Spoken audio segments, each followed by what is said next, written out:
Hello, and welcome back to Bedtime Stories from First United Church of Christ. Tonight we're going to be reading part one of The Church Mouse by Graham Oakley. This is a book that means a lot to Pastor Joyce and Pastor Doug and their family, and they were able to acquire most, if not all, of these books, even though they are out of print, and have graciously lent them to me so that I could read them to all of you. So this is The Church Mouse. In a busy little town not very far away, there is a church. Look at that beautiful scene from the town. What do you see in this picture? You see the busy streets, the shops, the church.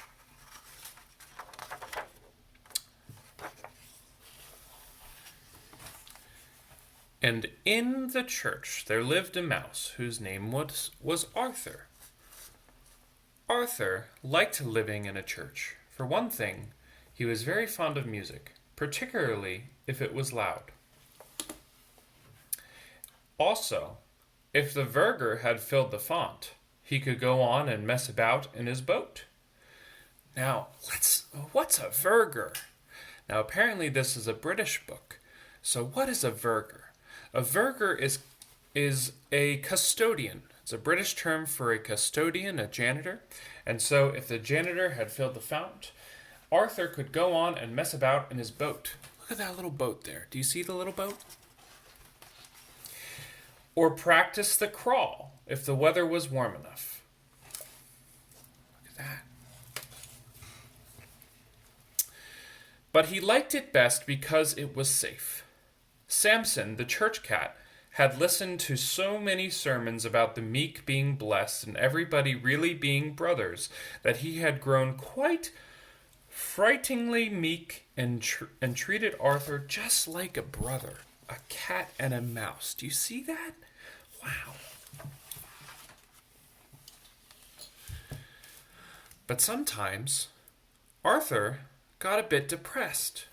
Look at Arthur there. His shadow is right there, and look at the beautiful tile that he's on right there. One reason for this was his diet. All he ever had to eat were sweets the boys dropped during choir practice. You might say that it wouldn't make you depressed, but you are not a mouse. It made Arthur fat and bilious, and it didn't do his teeth any good either. So what this is saying is that Arthur the mouse has just sweets to eat, and that's all he has to eat. And you know how we like sweets, we know how we like candy, but what if we ate all of that Halloween candy, all of that Easter candy, all in one sitting? We would begin to feel like really sick, and that's what Arthur is experiencing here. But worst of all, he was lonely. For in the whole of that church there was not one other mouse. But he felt like having a chat. Samson always seemed to be having one of his little day-long naps. And when he felt like having a chat, Samson always seemed to be having one of his day-long naps. Then one afternoon, when he was reading, an idea popped into his head. And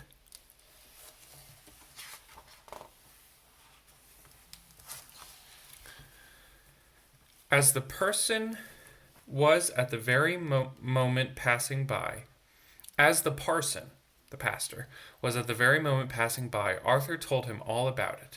The parson rather liked the idea. At least he said he was willing to give it a try. For a moment, Arthur was quite carried away. Then, not being a mouse to let the grass grow under his feet, he rushed out of the church and into the town to put his idea into practice. And what an awful place the town was. Much worse than he had imagined. He almost gave up his idea. But then he thought, if it's always as nasty as this, everybody is bound to agree to my plan. So he hurried on. He's trying to avoid that dog right there. That's Arthur right there. Did you see Arthur right there?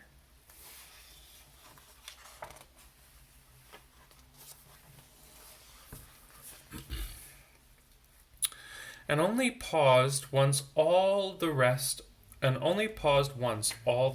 the way.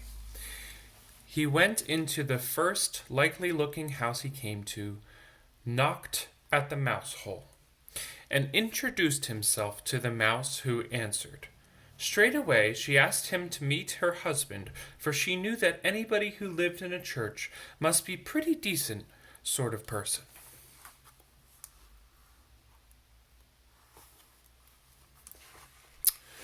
Over tea they chatted about life and things, but Arthur could see that his new companions were a bit down in the dumps.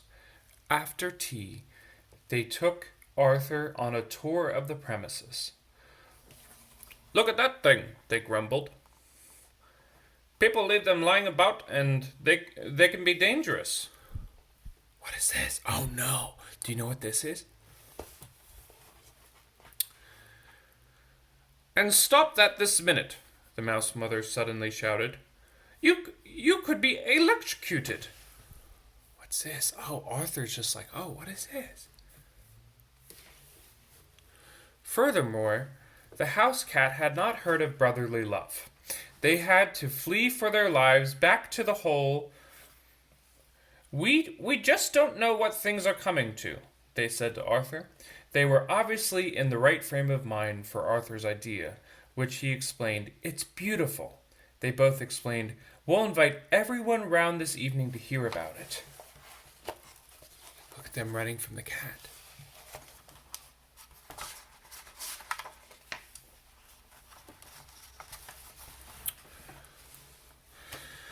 So that evening, when everybody had assembled and stopped shuffling and coughing, Arthur stood up, cleared his throat, and began without any beating about the bush. "My idea is this. You all come and live at the church. It's warm, quiet, and I've got Samson the church cat right under my thumb. Almost. The parson says if we do a few odd jobs will be paid in cheese. Best quality. He's expecting us tomorrow morning if you want to come." Everybody thought the idea was simply splendid. Except the school mouse, who said something about Arthur thinking he was the Pied Piper of Hampstead or somewhere, but everybody shushed him. Shh, shh.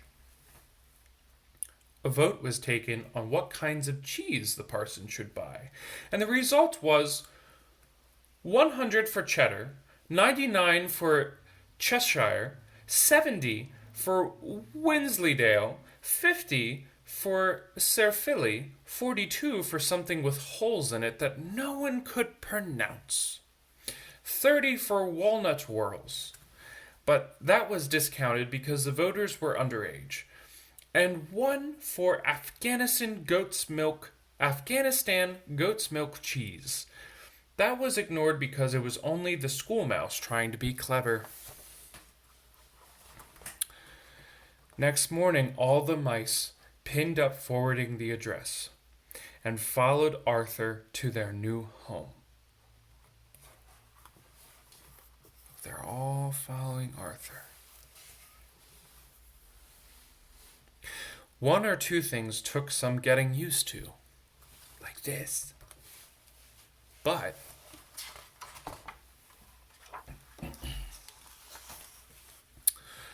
on the whole, everything went very well.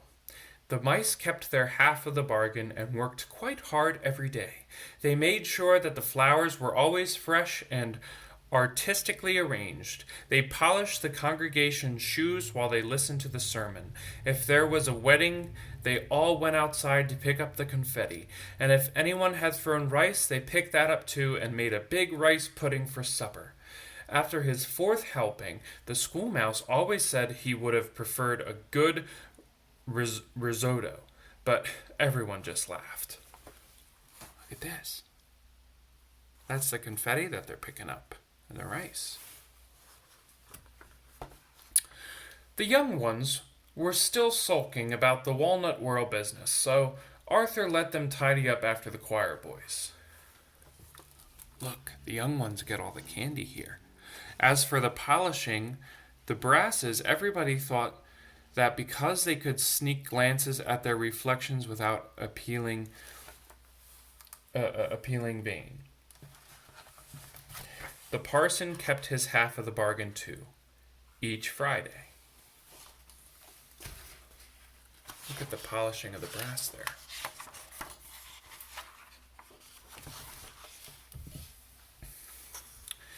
Each Friday, he put the different kinds of cheese in the vestry. Think of like our narthex, or just a foyer, or a large space.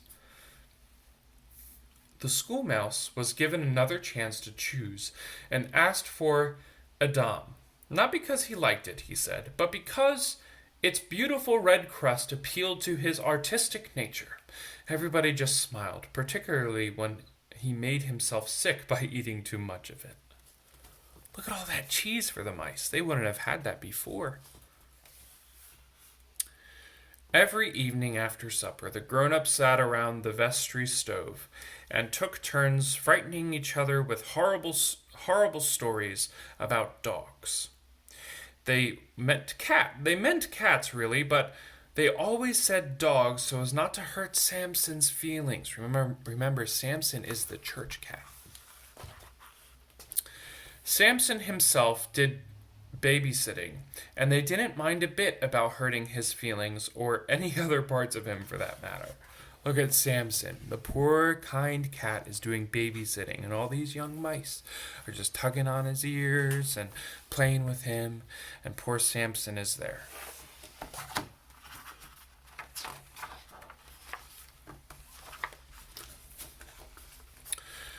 But one Sunday, during the Harvest Festival service, a terrible thing happened. What could it be? Samson, who had suffered a very bad night with the young mice, dropped off during the sermon and dreamt he was back in the days before he was reformed. So Samson must have taken a nap because he was so tired, and he dreamt that he was like a cat before that was chasing all these mice.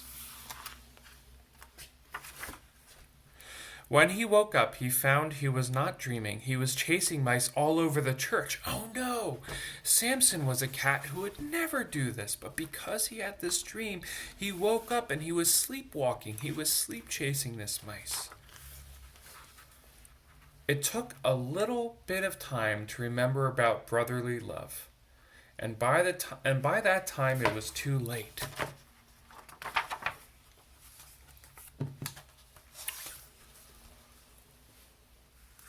All the people had started to walk angrily out of the church. Nothing the parson could do would stop them.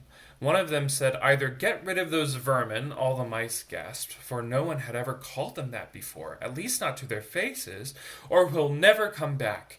And what's more, they'd better not try coming back to their old holes, because they'll be blocked up, and there will be a real cat." Here, Samson gasps, waiting for them. When the church was empty, everyone turned on Samson. "That's what comes of sleeping through the sermon," the parson said reproachfully.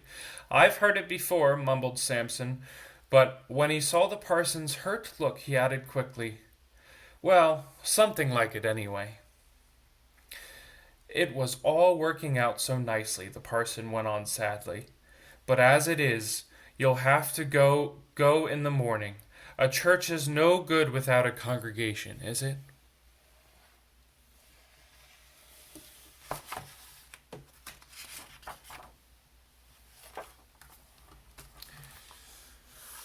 And that's a good place to end, I think. I hope you enjoyed this story. We'll pick up tomorrow where we left off, from The Church Mouse by Graham Oakley. Now remember when the pastor was saying that a church is no good if there's no congregation to be in it? Right now we're at a time where our congregation hasn't seen each other for a while.